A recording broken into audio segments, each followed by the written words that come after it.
امام حسین رضی اللہ سے منسب ذوالجناح کیا ہے؟ حضرت امام حسین رضی اللہ کے اس جانثار گھوڑے کا نام ہے جس نے کربلا کی عظیم جنگ میں حضرت حسین رضی اللہ کا بھرپور ساتھ دیا۔ نبی کریم صلی اللہ علیہ وسلم ذوالجناح کو کم عمری میں اپنی رحالت سے کچھ عرصہ قبل حارث نامی ایک عرب سے خرید کر لائے تھے۔ ذوالجناح کا اصل نام مرتاجز تھا اور وہ بچپن سے ہی امام حسین رضی اللہ کی سواری تھا اور ان کو کم عمری سے ہی بہت عزیز تھا۔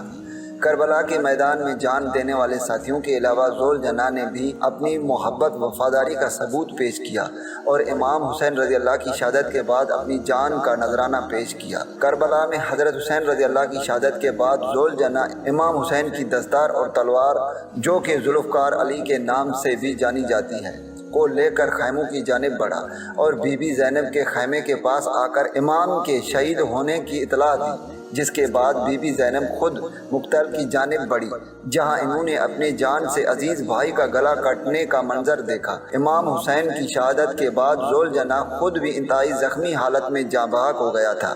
امام کے بعد اہل بیت کی بیویوں پر وہ مصائب گزرے کہ آج تک جن پر لوگ کریا کرتے ہیں۔ کربلا کے مقابلے میں ذوالجناح نے حضرت حسین رضی اللہ کا بھرپور ساتھ دیا اور انتہائی زخمی ہونے کے باوجود بھی حضرت حسین رضی اللہ کا ساتھ آخری دم تک نہ چھوڑا۔ ذوالجناح نے کربلا کے دوران کئی یزیدی فوج کے سپاہیوں کو بھی موت کے گھاٹ اتارا۔ ذوالجناح کی لغوی معنی بازو یا پروں والا ہے۔ حسین ابن علی رضی اللہ کی شہادت کی یاد میں ماہ محرم الحرام کی 10ویں تاریخ یعنی یوم عاشوراء کو اہل تشیع کی جانب سے تعزیے نکالے جاتے ہیں اور اہل بیت کی شہادت کا ماتم کرتے ہیں، جس میں ذوالجناح بھی ان کے ہمراہ ہوتا ہے۔ اہل تشیع سارا سال نہایت محبت اور عقیدت کے ساتھ ذوالجناح کی دیکھ بھال کرتے ہیں اور اسے 10 محرم الحرام کے جلوس کے لیے تیار کیا جاتا ہے۔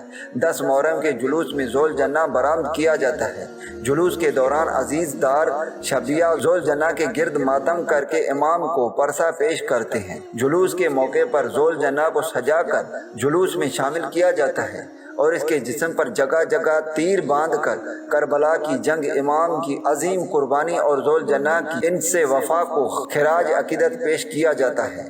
دوستو، اگر آپ کو ویڈیو اچھی لگی ہے تو اس طرح کی مزید ویڈیوز دیکھنے کے لیے چینل کو سبسکرائب، لائک اور کمنٹ ضرور کر کے بتائیے گا کہ آپ کو ویڈیو کیسی لگی۔ دعاؤں میں یاد رکھیے گا۔ پھر ملوں گا ایک خوبصورت سے ویڈیو میں، تب تک کے لیے مجھے اجازت دیں۔ اللہ حافظ۔